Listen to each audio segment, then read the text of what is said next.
I'm currently working in Singapore. I have one landed house in Selangor, own stay. So my goal is to buy as many property as possible to cover this installment. This is my first goal. My LE is between 1.5 to 2.8. In the situation of no capital, I'm thinking of maybe I should buy a cashback. Secondly, only buy a grade A. Is that workable? That is the first situation. Second situation is if I have capital, I should go for the grade A property. What is your advice? I mean, you already know what I want to tell you lah. The only feedback I have here is that if you generally want to make it zero capital, right, to buy something in Malaysia, then you are right. The first property that you buy must be a completed property, a cashback. That should be the first property. Okay, so for the cashback one, is there any recommendation for my case? Are you looking to buy something in Johor too? I can consider. Abang Is and Diana will give you about 180,000 all the way to about 300,000 cashback. Abang Is is 180, Diana will give you about 300,000 cashback. Are you suggesting that I should get both? No. Only one of it. Okay. So you pick one. Between the two, Abang Is is a nicer property lah. It's your Singapore standard lah, with rooftop pool and all that. Since you don't need so much cashback anyway, right? So 180,000 is actually quite sufficient. Abang Is is already partly furnished, so I think you'll easily have about 100,000 cashback left. I see. Okay. But if I have capital, then I should straight away go for.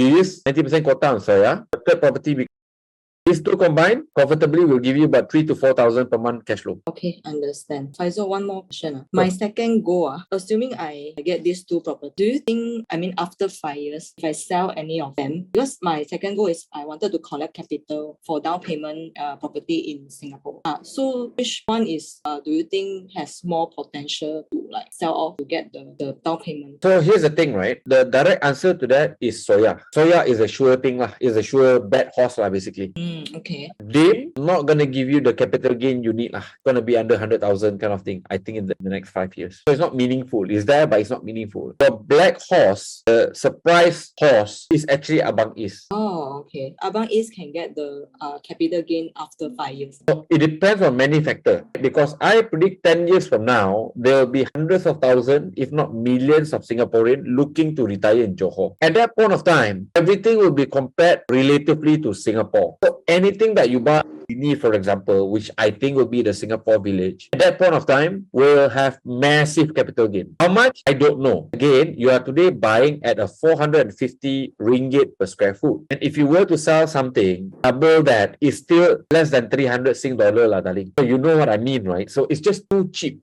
And the question is that, can that happen in 5 years? I honestly don't know. If I'm talking about a 10-year horizon, I think there's a very realistic chance that will happen in 10 years. But 5 years, I'm not sure, because it depends on how people feel about Medini 3, 4, 5 years from now. If MRT running well, HSR ongoing, the ferry shuttle services from Singapore to Medini happens, then I can tell you almost with the conversion of freehold to freehold, then I can tell you within 5 years, so Abang Is will be better than Soya. I see. I've been to Medini. Actually, I'm quite surprised that city up to standard. And then there's a hospital there. So a lot of Singaporeans also go there. It's really built for the Singaporeans to retire. That one, I have no doubt. And the question is really timing only. Is it going to happen in 5 years? Is it going to happen in 10 years? 10 years, I'm confident. 5 years is too short. If it's too short, I will tell you it's too short. The problem is that I don't know how fast can the sentiment turn. Because investment, at the end of the day, is a sentiment-driven asset. If the sentiment is suddenly good, you are talking about even a 2 or 3 years, everything that you say in Medini today can be 50% or 100% higher. If the sentiment change, that I'm not going to be able to go make a prediction. For me, it's within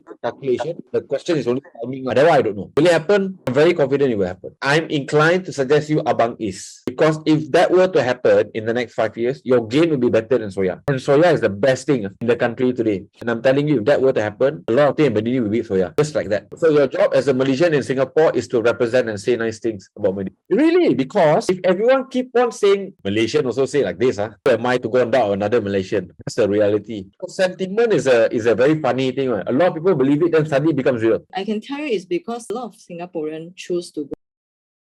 It's not because it's cheap. It actually is not cheap. But then it's because the hospital, some of the fee, right, it can be deducted with their Medisave. So that's why they go there. I'm quite positive about that area. Okay, good. Then for me, then it's Abang Is if I were in your shoes. Thank you very much, Faizul.